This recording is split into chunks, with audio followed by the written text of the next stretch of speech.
This is how Hillary Clinton and Bernie Sanders compare on the most important issues.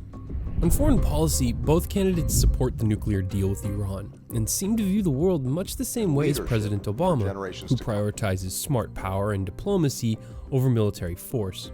But Hillary's vote authorizing the Iraq War still haunts her, while Bernie Sanders was one of the most outspoken critics of the Bush administration from the start and voted against the Iraq War. Hillary Clinton, though, has been First Lady, Senator, and then Secretary of State, so she may have more on-the-job foreign policy experience than anyone who's ever run for president. As Madam Secretary, she helped make the call to take out Osama Bin Laden and traveled to more countries than anyone else in history, playing a central role in rebuilding the international community's trust in the United States after the damage caused by the recklessness of the Bush administration. When it comes to climate change, Sanders wants to create a nationwide tax on carbon and methane emissions, while Clinton wants to get America generating at least 33% of its electricity from renewable energy sources by 2027. That's up from just 13% in 2014. Both are strongly in favor of comprehensive immigration reform to create a path to citizenship for millions of undocumented workers living in the shadows, and for protecting and expanding the work already done by the Obama administration.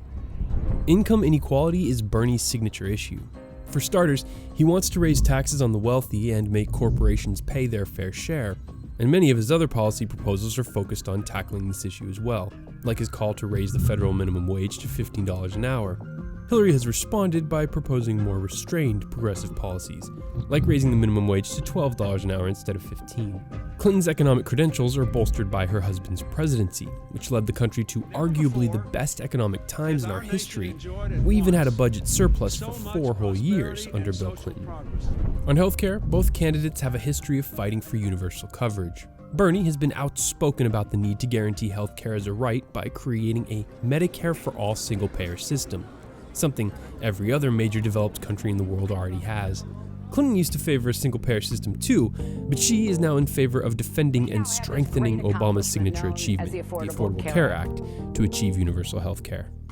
On Social Security, both candidates vow to defend the popular system from Republican attacks and ultimately expand it, although Bernie's plan goes significantly further by calling for an end to the cap so that everyone who makes over $250,000 a year pays the same percentage of their income into Social Security as everyone else.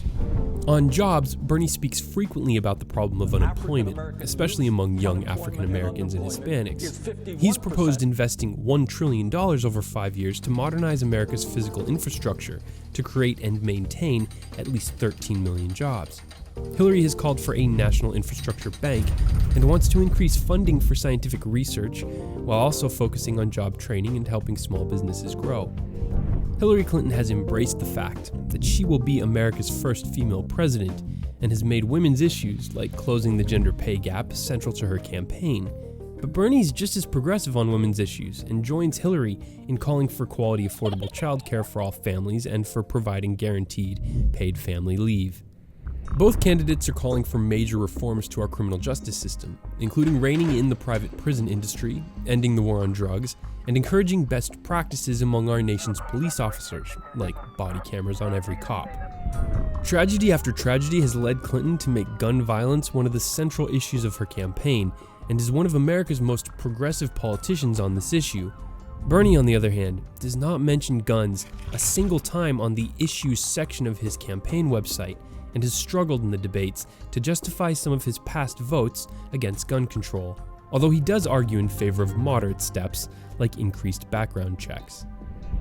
Bernie has called for tuition at all public colleges and universities in America to be free, and will fully pay for his plan by imposing a fraction of a percent tax on Wall Street trades.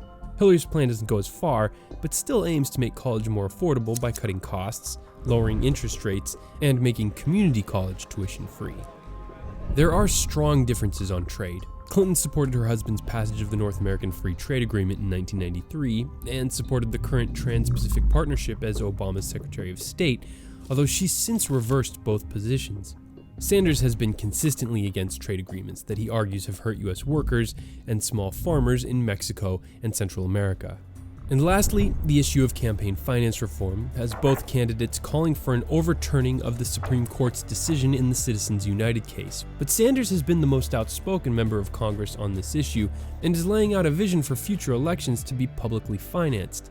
This is really important for American democracy because it would kill two birds with one stone by severely weakening the political influence of the wealthy and special interests, while simultaneously attracting better people to run for congressional office, instead of turning them off the way the current system of never-ending fundraising and begging for cash does. In the end, Hillary and Bernie, like Hillary and Obama in 2008, are fairly similar on the issues. For this, Bernie deserves credit for influencing the national debate and pulling Hillary's campaign to the left. Of course, Hillary has more experience on the national and international stage, but Bernie has executive experience as a mayor and has had success passing legislation through Congress.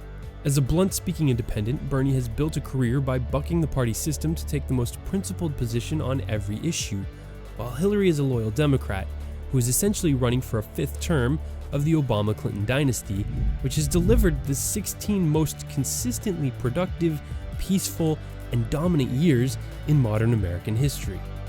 Let me know in the comments below who you are supporting for president and why. Like this video if you found it informative. For TDC, I'm Bryce Plank. Thanks for watching.